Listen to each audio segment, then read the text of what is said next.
আজকের এই মাহফিলে আমার সামনে যারা বসে আছেন, যারা দাঁড়িয়ে আছেন, অযথা ইচ্ছা করলেই বসতে পারবেন। দাঁড়িয়ে থেকে কোরআনের তেলাওয়াত শোনা, কোরআনের তাফসির শোনা, কোরআনের আলোচনা শোনা হলো আবু জেহেলের লক্ষণ। ঠিক না বলে? হ্যাঁ, এজন্যে দাঁড়িয়ে থেকে না, বসার ব্যবস্থা অবশ্যই করে দিবে। কারণ যারা মাহফিল করেছে তারা হলো মেজবান, আর যারা ওয়াজ শুনতে আইছে তারা হলো মেহমান। মেহমানদেরকে বসতে দেওয়া সুন্নাত, মেহমানদেরকে বসতে দেওয়া কি? এজন্য মাহফিল কমিটিকে বলবো যারা দাঁড়িয়ে আছেন তাদের বসার একটা ব্যবস্থা করে দেন। যিনারা দাঁড়িয়ে আছেন এবং যিনারা বসে আছেন সকলকেই অন্তরের অন্তঃস্থল থেকে আমি শুভেচ্ছা জ্ঞাপন করছি।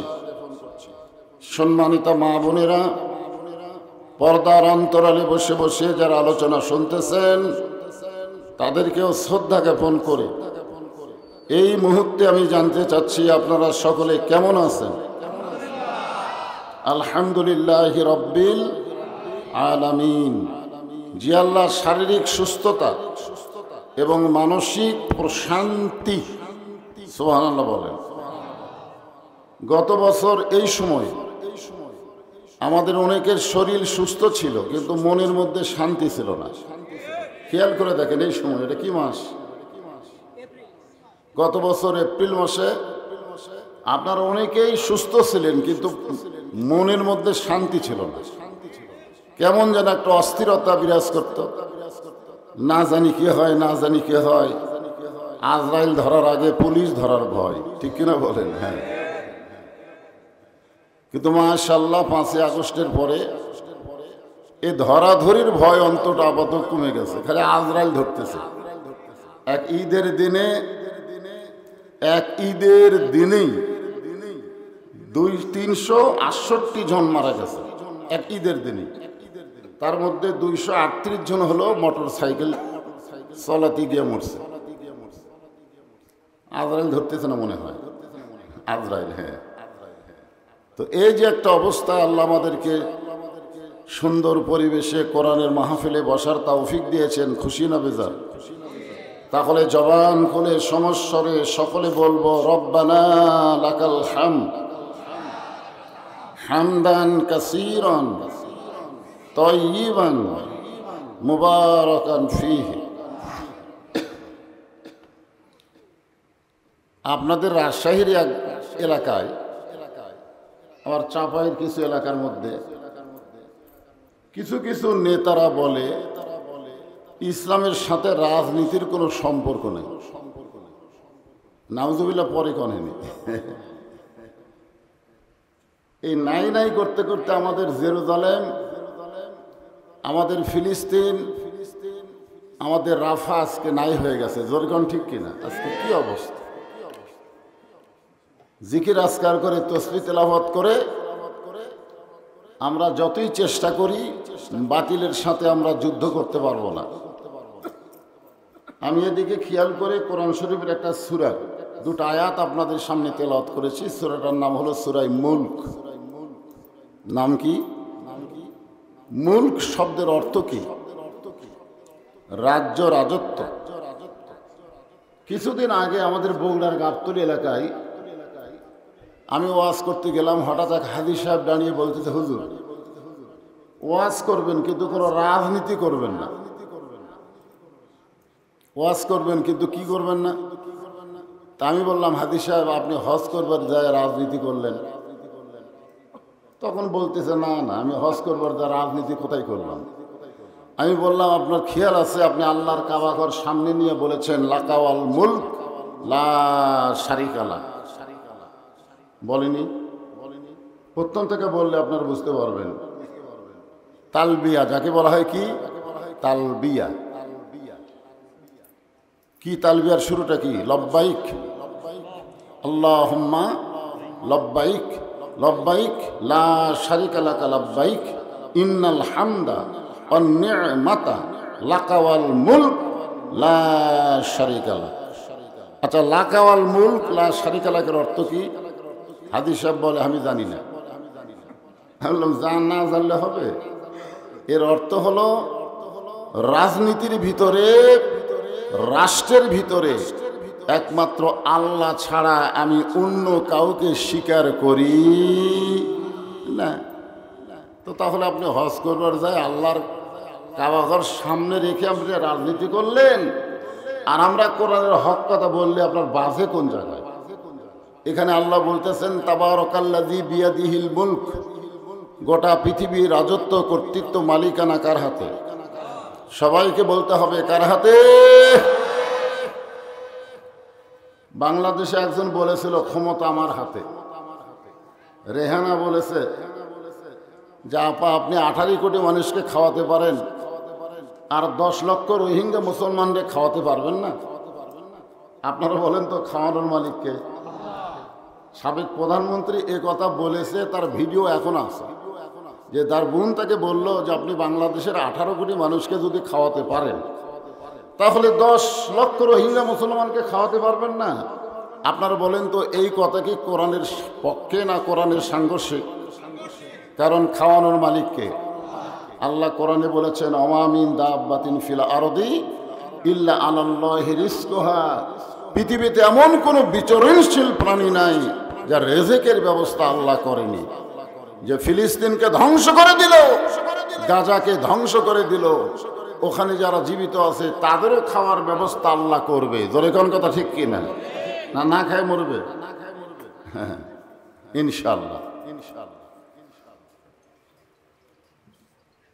তো মনে করেছিল ক্ষমতা হাতে। একটা যুক্তি দেই তাহলে বুঝবেন, যে 5 তলার উপরে 1.5 লাখ টাকার খাট, 12,000 টাকার কম্বল ওড়ে তামানে গায়ে দিয়া বলতেছে আমার বাড়ি, আমার ঘর, আমাক নামাইকে, এ দেশ আমার বাপের, এ দেশ আমার। আচ্ছা এই কথা বলে কেউ যদি ঘুমায় যায়, আপনারা বলেন তো ঘুমের দোয়া কি? ঘুমের আগে একটা দোয়া আছে না নাই? কি দোয়া? আল্লাহুম্মা বিইসমিকা আমুতু ওয়া আহইয়া।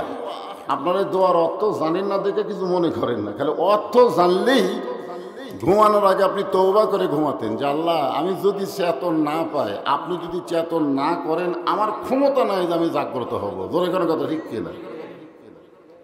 অথচ এই দোয়া না পড়ে সে বলতেছে আমার বাড়ি, আমার ঘর, আমাকে নামাই কে?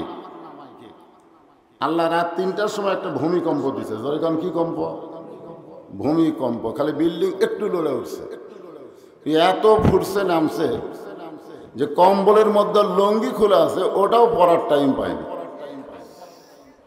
9টার সময় কি বলছিল? আমাকে নামাই কে 41 সালের আগে। জোরে কোন কথা ঠিক কিনা?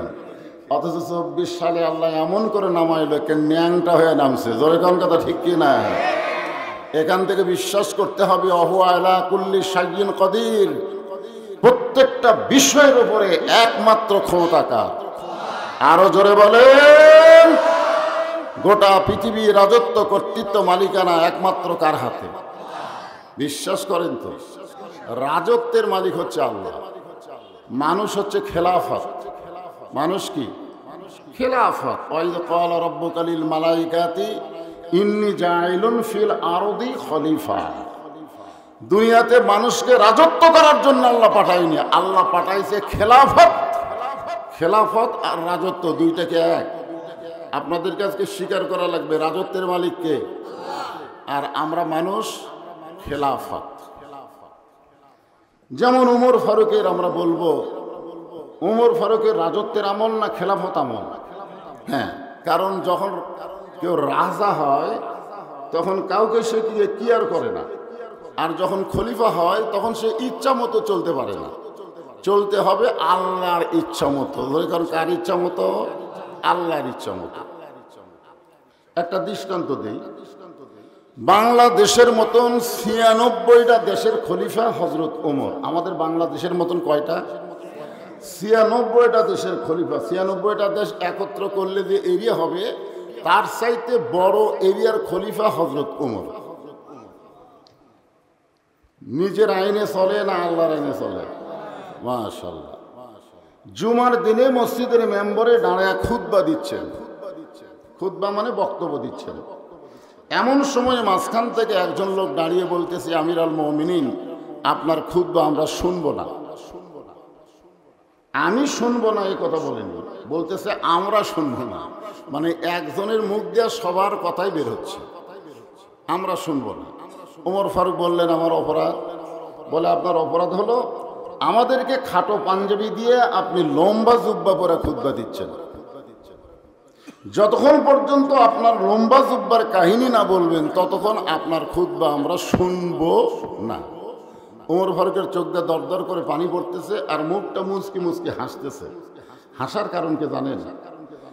যে নেতা যদি ভুল করে আর সাধারণ মানুষ যদি লোকমা দিবার সাহস পায়, সেই দেশের নেতারা কোনোদিন ভুল করবে না। ধরে কোন কথা ঠিক না? মসজিদের ইমাম যদি ভুল করে আর মুসল্লি যদি লোকমা দেওয়ার সাহস পায়, তাহলে ইমাম কোনোদিন স্বৈরাচারী হওয়ার পারবে না। আসরের নামাজ 4 রাকাত 2 বৈঠকে, 2 রাকাত পরে 1 বৈঠক, 3 রাকাত পরে 1 বৈঠক, নাকি 4 রাকাত পরে 1 বৈঠক। কিন্তু ইমাম টাইটেল পাস, দাওরা পাস, একদিন 2 রাকাত পরে একটা বৈঠক দিছে, আবার 3 রাকাতে বসে গেছে। যেই বসে গেছে সামনে কাতারের মুসল্লিরা খেয়াল করে না। অনেক লোক কিন্তু নামাজে যায় বেখেয়াল হয়, হয় কি হয় না? সামনে কাতারে সব লোক বসে গেছে, কিন্তু 4 নম্বরের কাতারের অটো ভ্যান চলায়। ও আবার চিন্তা করছে, কে রে, আসরের বৈঠক হলো 2টা, একটা হলো 2 রাকাত, একটা হলো 4 রাকাত, কিন্তু হুজুর যে 3 রাকাতে বসলো। ওই তখন খেয়াল করে আল্লাহু আকবার, যে আল্লাহ আকবার কইছে, ইমাম মনে মনে বলতেছে তুই যতই লোকমা দে 41 সালের আগে আমি ওঠবো না। আচ্ছা, এই মনে করে যদি ইমাম স্বৈরাচারী হয়ে বসাই থাকে, আপনারা বলেন তো মসজিদের মুসল্লি কার পক্ষে হবে? ভ্যান চালকের পক্ষে না নেতার পক্ষে? কারণ কি? কারণ মসজিদের ইমাম তুমি তোমার ইচ্ছা মতো ইমামতি করতে পারবে না, আল্লাহর হুকুম মতো করতে হবে। যদি ভুল করো লোকমা দেওয়া হবে, লোকমা গ্রহণ করলে তোমার ইমামতিতে নামাজ পড়বো, আর গ্রহণ না করলে তোমাকে পরিবর্তন করে নতুন আরেকটা ইমাম নিয়োগ দেব। ধরে কোন কথা ঠিক না? আজকে মসজিদের ইমাম ভুল করলে লোকমা দেই, অথচ সমাজের নেতারা এত ভুল করলো, বাংলাদেশের সমস্ত টাকা বিদেশে পাচার করে দিল, একটা মানুষ আমরা লোকমা দেইনি। ধরে কোন কথা ঠিক কিনা? সাহসই পাইনি, লোকমা দিলেই বিপদ। কারণ রাজতন্ত্র চলতেছে, খেলাফততন্ত্র চললে লোকমা যাবে। এমন সময় আব্দুল্লাহ ইবনে উমর বাবার পাশে দাঁড়ায় বলতেছে, রে নবীর সাহাবীরা, আমার বাবার জুব্বা লম্বা বলে তোমরা লোকমা দিয়ে আটকে দিলে। তোমরা তাকায় দেখো, তোমরা খাটো পাঞ্জাবি পরলেও তোমাদের পরনে নতুন কাপড় আছে, কিন্তু আমার পরনে নতুন কোনো কাপড় নাই।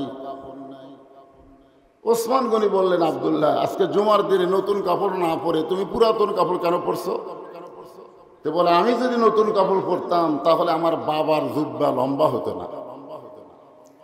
আমার কাপড়ের টুকরা আমার বাবাকে দান করার কারণে বাবার কাপড় আমার কাপড় একত্র করে বাবা লম্বা জুব্বা বানায় খুতবা দেয়। এখন বলো, খুতবা শোনা যায়?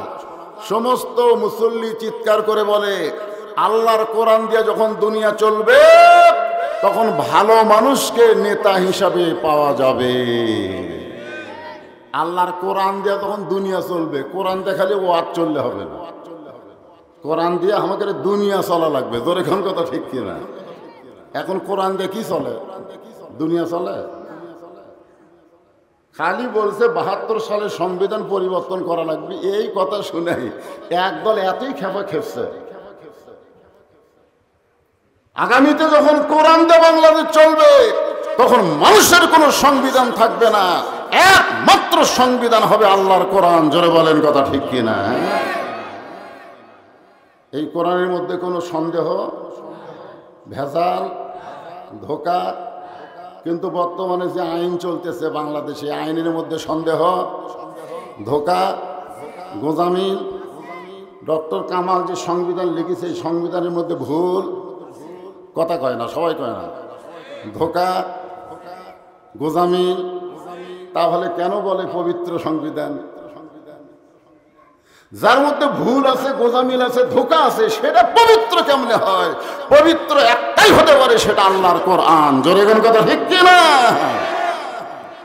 আমি সেই সংবিধান কোরআন থেকে সূরা মুলকের 2টা আয়াত নিয়ে আপনাদের সামনে আলোচনা করব। রাত একটু বেশি হয়ে গেছে। তারপরে আমি এখানে কিন্তু আইসি মাগরিবের পর পরে, কিন্তু আসার পরে যে কয়টা বক্তা ওয়াজ করলো, ওয়াজ তো করেইনি, 2-4 মিনিট কয়ে আদায় শুরু হয়ে গেছে, খালি আদায় খালি আদায়। তো আমার মা বোনেরা তো ঘন্টার পর ঘন্টা বসে আছে। আবার আমার এই সভাপতি সাহেব বলে দিল যে মেয়েদের পীর সাহেব নাম শুনলে আমার অ্যালার্জি হয়, বুঝলেন? পীর সাহেব এই কথাটা আমার পছন্দ হয় না। হ্যাঁ, না আপনি বলেন তো পীর সাহেব, যাই হোক মোহব্বতের মানুষ বলতে পারে, কিন্তু পীর সাহেব, হ্যাঁ যাই হোক। الذي خلق الموت والحياة ليبلوكم أيكم أحسن عملا وهو العزيز الغفور।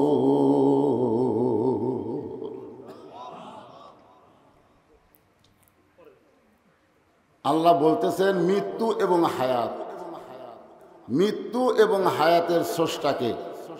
আরো জোরে বলেন। আমি আপনাদেরকে 3টা নাম বলবো। একটা হলো শেখ মুজিবুর রহমান, একটা হলো জিয়াউর রহমান, আর একটা হলো জিল্লুর রহমান। কয়টা রহমানের কথা বলছি? হ্যাঁ, 3টা রহমানের কথা বলছি। এই 3 জনই বাংলাদেশের ক্ষমতার চেয়ারে থাকা অবস্থায় মারা গেছে। 3 জনে। শেখ মুজিবুর রহমান, এখন আপনাদের সাথে আমার প্রশ্ন হলো, মরছে না মারছে? বুঝাই শোনা কবে? শেখ মুজিবুর রহমান কি মরছে না মারছে? কেন সবাই কর না? তাফসীর শুনবার গেলে হুহা করা লাগবে তো। আল্লাযী খালাকাল মাউতা ওয়াল হায়াতা, মৃত্যু এবং হায়াত, এই 2টা শব্দ আপনারা বুঝবেন না। শেখ মুজিবুর রহমান মারছে, জিয়াউর রহমান মারছে, জিল্লুর রহমান মরছে। এই দেখেন, অথচ এখানে আল্লাহ বলতেছেন মৃত্যু এবং হায়াতের স্রষ্টাকে। তাহলে শেখ মুজিবুর রহমান মারছে, জিয়াউর রহমান মারছে, জিল্লুর রহমান মরছে। এখন আপনারা কি বুঝবেন? আজকে ইসরায়েলের ইহুদিরা গাজার মুসলমানদেরকে মারতেছে। জোরে কোন কথা ঠিক কিনা? কে মারতেছে? আসলে আল্লাহ মারতেছে না ইসরায়েলেরা মারতেছে? আমি একটা গান গাই, আগে গানটা শোনেন তো বুঝতে পারেন কিনা। মাটির পুতুল বানায়া তুমি করিলা বাহুস, তুমি যেমনি নাচাও তেমনি নাচো, পুতুলের দাও দোষ। তুমি সর্প হইয়া দংশন করো, ওজা হইয়া ঝাড়ো, তুমি চোরকে বলো চুরি করো, আবার পুলিশ হইয়া ধরো। আমার এলাকার এক বাড়িতে চুরি হয়েছে, পাশেই বাড়ি। তাই আমি বললাম, কে রে ভাই, বাড়িতে চুরি হলো, কিছুই বুঝতে পারলেন না? কই হুজুর, এই বছরের মধ্যে আজকে আমার সবচাইতে ঘুম বেশি হচ্ছে। কি যে ঘুম ধরছে, তারপরে শুতে পড়ছি, ফজর আগে চেতন পাই। একটা চোর আমার এলাকায়, আমি চিনি, তা করি ভাই তোমরা যখন চুরি করো তখন কিভাবে করো? কই হুজুর, চুরি করার আগে ওযু করি হুজুর, ওযু করে 2 রাকাত নামাজ পড়ে আল্লাহ কয়, আল্লাহ পেটের দায়ে চুরি করতেছে, আল্লাহ ধরা ধান না পড়ি, ধরা ধান না পড়ি। দেখছেন, চোরেরাও আল্লাহ আল্লাহ কয় চুরি করে, আর বাড়ি আল্লাহ ঘুমকে দিছে। কথা কয় না কেন? ঘুমকে দিছে। এতদিন সারা বছরের মধ্যে এত ঘুম হয়নি, আজকে বাড়ি এলাকা এত ঘুম দেওয়ার কারণ কি?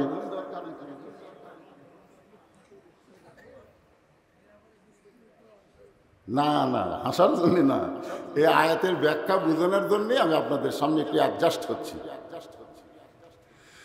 লিয়াবলুয়াকুম, তোমাদেরকে পরীক্ষা করা হবে, আইয়ুকুম আহসানু আমালা। এই জায়গাতেই চিন্তা ভাবনা। আহসান, আমালা। আহসান মানে সুন্দর, আমল মানে কর্ম। এখন আপনাদের কাছে আমার প্রশ্ন হলো, সুন্দর আমল যদি আমরা করতে চাই ঘুমটাও আসা যাবে না, চোখ টেরা থেকে টান টান করে দেখা লাগবে। আমরা যদি সুন্দর আমল করতে চাই তাহলে সুন্দর একটা পরিবেশের দরকার আছে না নাই? কথা বলেন, আছে না নাই? সুন্দর একটা পরিবেশ যদি তৈরি করতে চাই তাহলে সুন্দর একটা সমাজের দরকার আছে না নাই? সুন্দর একটা সমাজ যদি তৈরি করতে চাই তাহলে সুন্দর একটা রাষ্ট্রের দরকার আছে না নাই? সুন্দর একটা রাষ্ট্র যদি তৈরি করতে চাই তাহলে সুন্দর একটা সংবিধানের দরকার আছে না নাই? কোন আমলের পরীক্ষা হবে? এতক্ষণ কি বুঝলেন? কোন আমলের পরীক্ষা? সুন্দর আমলের। এখন সুন্দর আমল আপনি করবেন।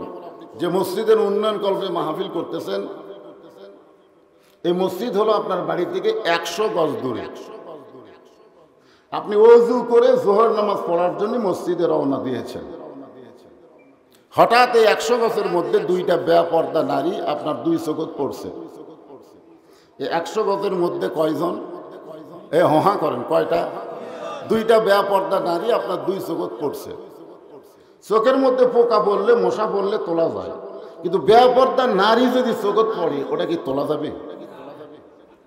মানে চোখত পড়াও সারা, মেমোরির মধ্যে সেট হওয়া সারা। জোরে গান কথা ঠিক কিনা?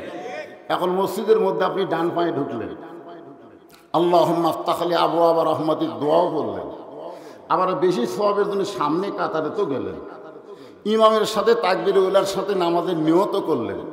নিয়ত করার পরে চোখ আছে সেজদার দিকে, মন আছে কাবার, চোখ আছে সেজদার দিকে, মুখ আছে কাবার দিকে, আর মন খালি বলতেছে রাস্তা কি দেখলাম রে। আপনারা কোন নামাজ হবে? কেন হবে না? কেন হবে না? হাদিস আছে বিস্তারিত, হুজুরি কলব ব্যতীত করছেন কালেও নামাজ তোর হবে না। তবে কেন গাও জোয়ারি, মানুষকে দেখাও নামাজ পড়ি, ও তোমার সিদ্ধ বীজে সুফসল ফলে না। আজও কেন আল্লাহর নামাজ কায়েম করলা না? বাংলাদেশে যদি নামাজ কায়েম হয়, কোন নামাজি তার বউকে বেপরদায় রাখতে পারবে না। জোরে কান কথা ঠিক কিনা? ইন্না সালাতা তানহা আনিল ফাহশাই ওয়াল মুনকার। মসজিদ একতলার জায়গা দোতলা, দোতলার জায়গা 3 তলা। হাই রে উন্নতি ভাই! ফজরের খবর কি? কয় এক কাতারি নাই। তাহলে দোতলা কেন করতেছেন? জুমার দিন হুজুর, জুমার দিন। ভাই এত মানুষ হয় একতলা, তাদের না দোতলা লাগে। একজন বলতেছে যে শেষে আসে আগে যায়, ওই শালারা শেষে আসে আগে যায়, 5 ওয়াক্ত পড়েই না, জুম্মার দিনই শেষে আসে আগে যায়। এদের জন্য আবার দোতলা বানাচ্ছেন, এদের জন্য মসজিদের উন্নয়ন করতেছেন। মসজিদ কেন্দ্রিক গোটা পৃথিবী একদিন চলেছে। জোরে কোন কথা ঠিক কিনা? হ্যাঁ, বাংলাদেশের মতন 96 দেশের খলিফা মসজিদের মেম্বরে বসে ডান হাতে ডান গালে চড় মারে, বাম হাতে বাম গালে চড় মারে। এমন সময় ওসমান গনি বলতেছি, আমির আল মুমিনিন, আপনি কি পাগল হয়ে গেলেন? নিজের গালে নিজে কেন চড় মারতেছেন? ওমর ফারুক বলে, ওসমান, এই মেম্বরে বসে আমার অতীতের কথা বারবার মনে হয়ে যায়। ওসমান গনি বলে, আপনার অতীতের খবর কি? ওমর ফারুক বললেন, অতীতে আমি খালার বাড়িতে রাখালি করতাম, আমি ছাগল চড়াইতাম। যখন সন্ধ্যার সময় ছাগলগুলো ফেরত আনতাম, আমার খালা ছাগলের পালগুলো গুনে কয়েকটা ছাগল কম পড়ার কারণে আমার চুল ধরে বলতো, ওমর, যে কয়টা ছাগল নিয়ে গেলে সেই কয়টাকে ফেরত আনতে পারছো? আমি আবার দৌড় দিতাম, ওই হারানো ছাগলগুলো খুঁজে খুঁজে যখন খালারে জমা দিতাম, খালা আমার কান ধরে বলতো, ওমর, যেই ভুল আজকে করেছো, একই ভুল যদি আগামীকাল করো, তোমার রাখালির চাকরি আমি ক্যান্সেল করে দিব। আমি খালার পা ধরে বলতাম, খালা, আমার রাখালির চাকরি ক্যান্সেল করে দিলে আমি থাকবো কোথায়, খাবো কি? একদিন যেই ওমর রাখালির চাকরি রক্ষা করার জন্য খালার পা ধরে কেঁদেছে, আজকে সেই ওমরকে আল্লাহ তাআলা অর্ধ পৃথিবীর খলিফা বানাইছে। এটা ওমরের যোগ্যতাই নয়, এটা কেবলমাত্র আল্লাহর কোরআনের ওসিলা।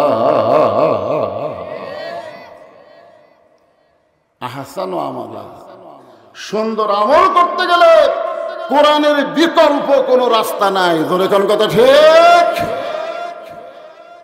ওমর ফারুক দেখলেন কোরআন দিয়ে তখন রাষ্ট্র চলতেছে, তখন মানুষগুলো কেমন? খালি কোরআনই ভালো না, মানুষও ভালো? এই কোরআন দিয়ে যখন বাংলাদেশ চলবে তখন বাংলাদেশের মানুষগুলো কেমন হবে? আমরা তো এখনো দেখিনি, দেখছি। তাহলে আশা করতেছি সব দেখা হলো শেষ, আগামীতে দেখবো আল্লাহর কোরআনের বাংলাদেশ। আমার এলাকার কিছু হিন্দু আমার কাছে একদিন আইছে, এখানে 5-7 জন মিলে। আমি মনে করলাম আল্লাহ রে, কোন জায়গায় যে হিন্দুদের বিরুদ্ধে ওয়াজ করছি। আমি সিসি ক্যামেরা দিয়ে সব দেখতেছি হিন্দু। তা আস্তে আস্তে আমি বললাম, কে ভাই খবর কি? হুজুর আমরা আপনার দল করি। আমি বলি, খেরে তোরা না হিন্দু? না হুজুর, সব দেখা হচ্ছে শেষ, আগামীতে আমরা দেখতে চাই আল্লাহর কোরআনের বাংলাদেশ। একটা হিন্দুরাও পর্যন্ত আল্লাহর কোরআনের বাংলাদেশ দেখতে চায়, কারণ কোনো দেখার মধ্যে শান্তি নাই, একটার মধ্যেই শান্তি, যেটা এখনো আমরা দেখতে পাইনি। ধরে কোন কথা ঠিক কি না? মা বোনদের ওয়াজ হয়নি বলে আমি মা বোনদেরকে সামনে নিয়ে এই কোরআন দেখার ওয়াজটা করতেছি, একটু মনোযোগ দিয়ে শুনবেন। যে রাখালকে আল্লাহ তাআলা অর্ধ পৃথিবীর খলিফা বানাইছে কিসের যোগ্যতায়? সেই রাখাল হযরত ওমর অর্ধ পৃথিবীর খলিফা হয়ে ছদ্মবেশে আল্লাহর কোরআনকে দেখার জন্য, শুধুমাত্র আল্লাহর কোরআনকে দেখার জন্য মদিনার অলিগলি ঘুরতেছে। হঠাৎ দেখতে পাই 2 পাহাড়ের মাঝখানে একটা গিরিপথ, ওই গিরিপথের ভিতর দিয়ে একটা সুন্দরী মেয়ে ধীর গতিতে হেঁটে হেঁটে আসতেছে।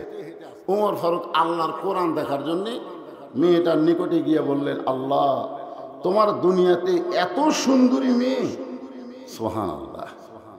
এখন আমাদের বাংলাদেশে যদি আমরা বলি বাংলাদেশে এত সুন্দরী মেয়ে, তাহলে আমরা বুঝবো বেপর্দা।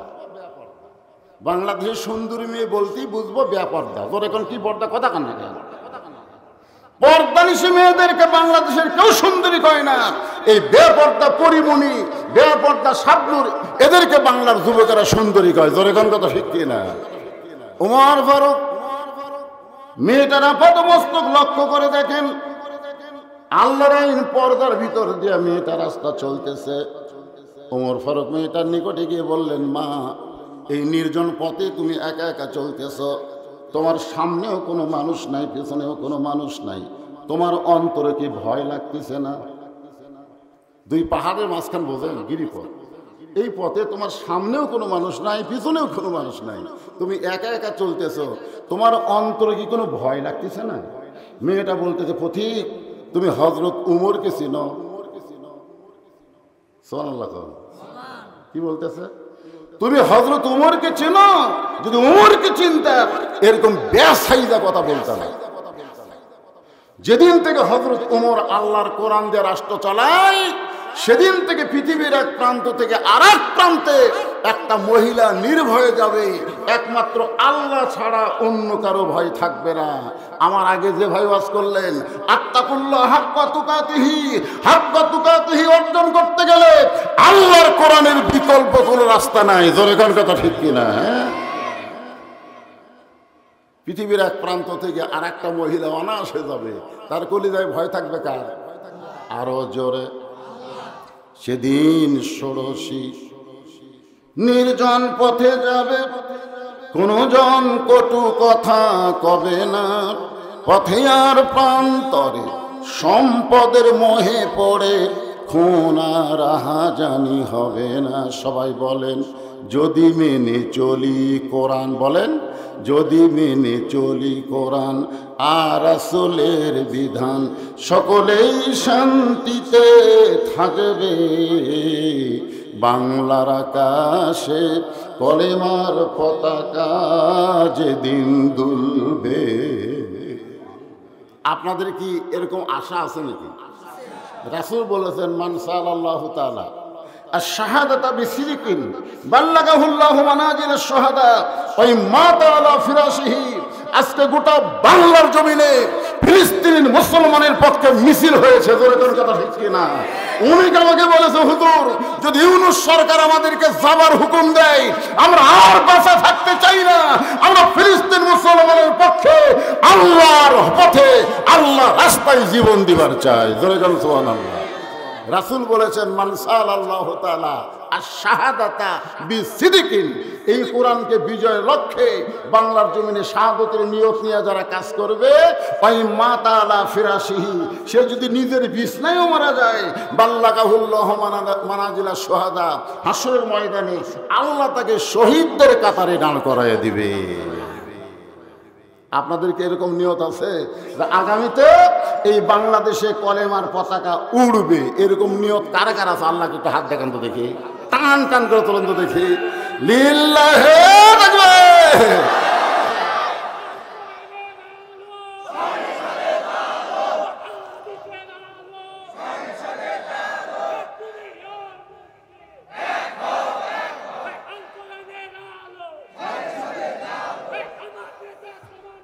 বিশ্বনবী মুস্তাফা লিল্লাহি তাকবীর।